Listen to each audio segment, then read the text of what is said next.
Today I'm going to rank every single evolution in Clash Royale based off of the recent balance changes that will go into effect for the January season, starting off with the Barbarians, who remain at the bottom of the pack. These things are really just garbage. They don't fit into pretty much any meta deck, and the problem is almost every evolution is better than these Barbs. Skellies, Valk, you name it. You're probably better off saving yourself an evolution slot because the value these guys do can be replaced by any other unit for a cheaper cost, and they're really just not worth wasting an Evo slot on. At number 27, we have the Tesla, which is falling off the face of the earth. This card gets no value in pretty much the only decks it's used in, Cycle decks, because Cycle decks use Cannon instead. Cycle decks have better evolutions to use since you can only use 2, and Cannon is miles better than Tesla, not the Evo, just straight Cannon. The Tesla serves almost no purpose, and it's used maybe in, I can't even think of a single deck it's used in. It's horrible. At number 26, we have the Royal Giant. Let me preface this by saying the Royal Giant is a great card.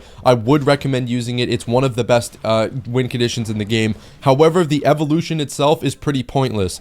The only thing it really does is knock back like Knights or something and kill Evo Skellies. And you could give the top ladder Royal Giant players no evolution on the Royal Giant and they would do pretty much the exact same thing they're doing now. At 25, we have the Snowball. This thing was a complete flop and everybody thought it was going to be super good. It just turned out to be pretty useless, and it might be just a meta thing. It might be where in the Goblin Giant meta you need Fireball Log, you need arrows, you need anything other than Snowball, because Snowball doesn't help kill the Goblin Giant. Maybe it will get better, but right now it's just really not worth using. At 24, we have the Musketeer. Now, I know a lot of people love the Musketeer. I don't know if it's because she's hot or what. The evolution does not do anything. It's occasionally going to snipe a building or snipe something like a fisherman. You might be able to get a cool TikTok clip with it, but it's not consistently good, and that's the problem with a lot of these lower tiered Evos. They don't get consistent value. It's very hard to get the Musketeer to actually do something in most games. At 23, we have the Cannon. Now, the Cannon is getting a 10% damage buff in the new balance changes, which is pretty negligible.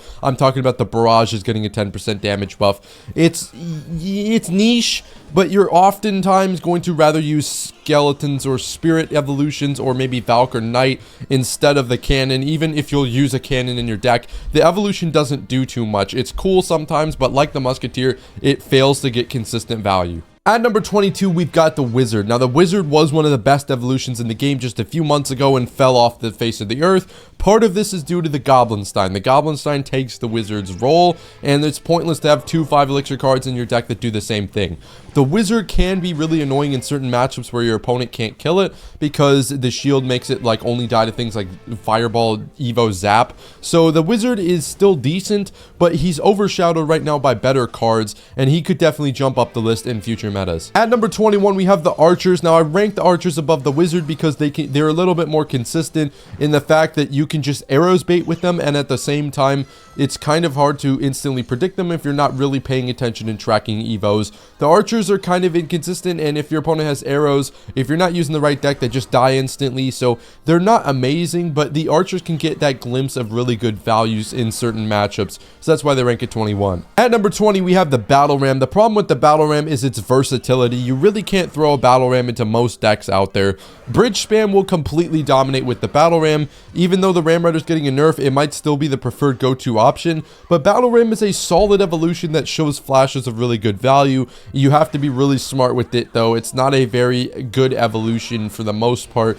and in most decks, so I would rank it pretty low. At 19, we have the Knight. Now, this might be an unpopular take, but the Knight really just doesn't do all that much when you have the Goblin Giant in that meta, because think about it, the Knight's job is to tank and deal damage to melee units when, you know, you could just use the Goblin Giant and do the exact same thing, except you get a 2 elixir ability and you get 3 card cycle, and the Knight's just kind of, he's put on the bench. He doesn't do all that much, and also the Valkyrie evolution is really good, so the Valkyrie can often get more value than the Knight, and the 1 elixir cost difference isn't too big of a deal in this meta, and the Knight didn't receive any balances, so he's going to stay towards the bottom mid of the pack. At 18, we have Wallbreakers, which actually just received a buff to their damage. They are now going to blow things up better, which is interesting because you can actually use them on defense, and that's kind of really cool to have like a mini Royal delivery.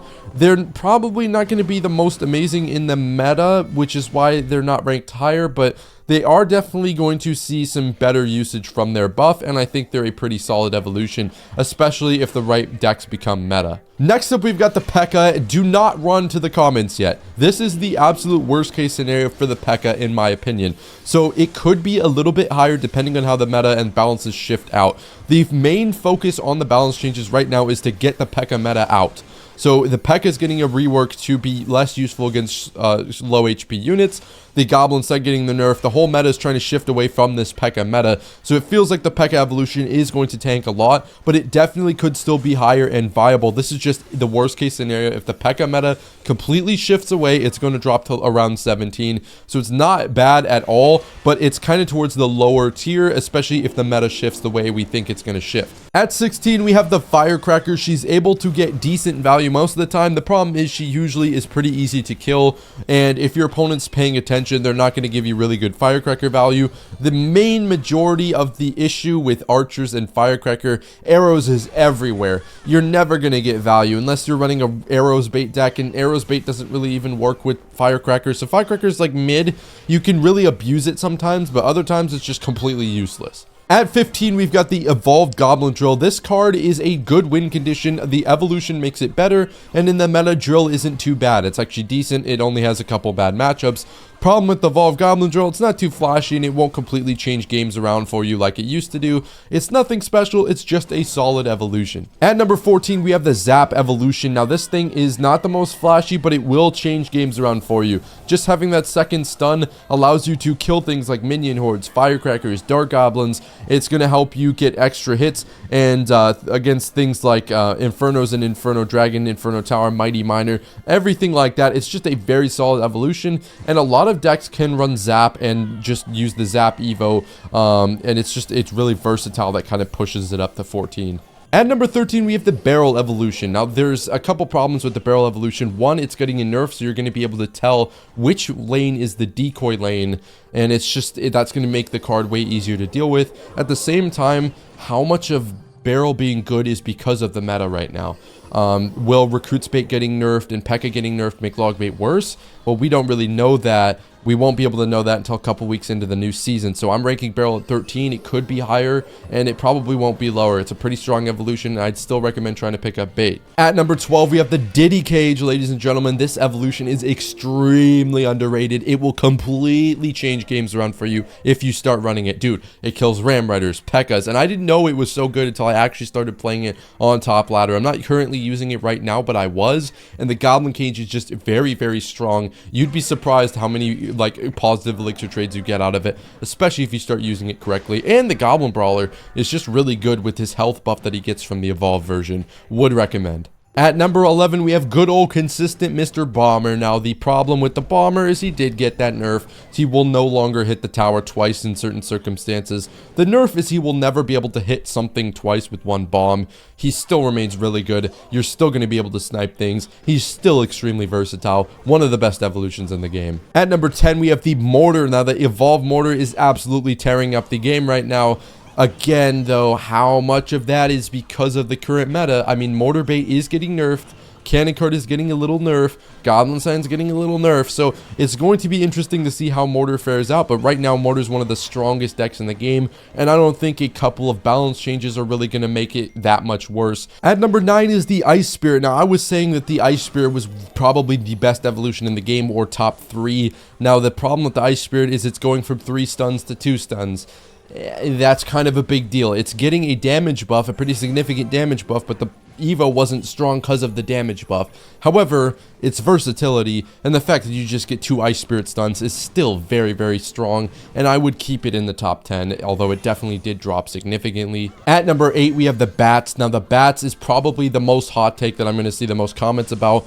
They are really good right now in the arrows meta. Now, the only reason they're so high is because arrows are ridiculously good right now. So if you build an arrows bait deck, your bats are going to be extremely annoying and hard to stop. And if your opponent arrows the bats, they have to find some other way to deal with your minion horde, your archers, your Dark Goblin, your Firecracker. So bats are not only super good, they're going to be very good in archers bait or arrows bait, not archers bait, sorry, to open up a lot of different cards in your deck. So that's why bats are really good right now and versatile in several different top ladder decks.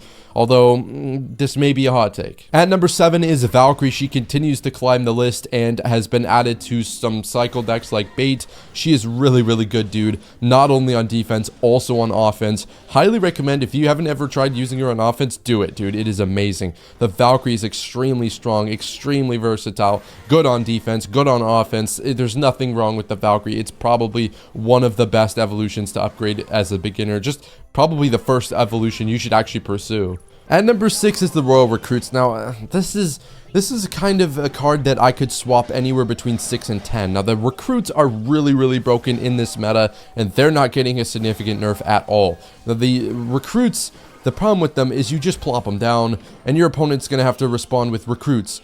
Or 2 recruits when you have a Goblin Stein, when you have a Cannon Cart, when you have Royal Hogs, Flying Machine. It's, oh my god, Beef Overload. Like, it's so much to deal with, and all it takes to play this card is just to tap the screen. You don't have to, there's no special timing, there's no placements, there's nothing. You just plop it down with your counter push, or plop it down on defense and then counter push. The things like Unstoppable, they definitely need a bigger nerf. At number 5 is the Mega Knight, and dude, I didn't understand how good this thing was. I really didn't understand how good this thing was until I started playing Royal Giant and I started playing more in mid-ladder. I've been on like top 50 on my other accounts, and when I started playing mid-ladder, I've been seeing this thing, and dude, it is really good, and it needs to stop dodging balance changes. Dude, it is a one-stop, complete get-out-of-jail-free card against every win condition in the game except Lava Hound, dude. This thing is ridiculously good. If you didn't get it for free, I highly recommend getting it because it doesn't take much skill to play either. At number 4, we have the brand new Dark Goblin evolution. Dude, this thing, if it doesn't get nerfed, my god, just look at the preview, dude. All you have to do is hit the tank once, and it's going to poison the tank until they die. Think about killing a Lava Hound push with 1 Dark Goblin dart. Dude, now I know I rated the Snowball super high. The Dark Goblin is going to be completely broken because it's already one of the best cards in the game. So I would highly recommend buying the Pass Roll for the Dark Goblin evolution if it doesn't get nerfed, and just abuse it before it gets nerfed, dude. At number 3, we have the Goblin Giant evolution, and the only reason I'm putting it this high is because of the Chef Tower and the interaction that ensues. A level 16 Goblin Giant spawns level 16 goblins that 3-shot to tower, and I learned this the hard way on stream when 4 level 16 goblins wiped out my King Tower. This thing is impressive, and Goblin Giant Pekka is ridiculously strong right now. Any Tom, Dick, and Harry off the street can pick up this deck and finish top 50 with it. Maybe not finish, but hit top 50 with it. Goblin Giant is really, really good right now, and this is an evolution that could very well tank to the bottom of the list really quickly by the next time we do this evolution list. But as of right now, it's ridiculously strong. At number 2, we have the Skeletons. I was completely mistook on my last list. The Skeletons, even with the nerf, you're going to need to play them a little bit more precisely, but they will still be amazing, versatile, crazy value, good against every card in the game. They are spell bait as well, and the Skeletons are just insane, dude. I would highly recommend picking up the Skeletons. I don't think the nerf will affect it that much. It'll make it a little bit less cheesy, but if you play your Skeletons right, I mean, if you were playing them wrong in the first place, you wouldn't see value out of them, but they are really, really good and strong, and if you play them more precisely, they will just be amazing, dude. And at number 1, the best evolution in the game, the Electro Dragon. If you haven't seen the vision already, stop by one of my streams. This is not self-promotion. This is self-promotion. The Electro Dragon is ridiculous. If 2 cards are next to each other, they die instantly. It's just, look at the preview. Like, this thing is insane. You pair it with Tornado and beatdown decks, it is unstoppable. And it's even in non-beatdown decks with Pekka, Ram Rider, Bridge Spam. Play this thing, dude. Play a beatdown deck, shove the E-Dragon NATO in there, and just absolutely feast on low ladder players or people who are not ready to just have their entire defense obliterated. Electro Dragon definitely needs a nerf and could drop in the list if it does end up getting a nerf, but as of right now is the strongest and most broken evolution in the game.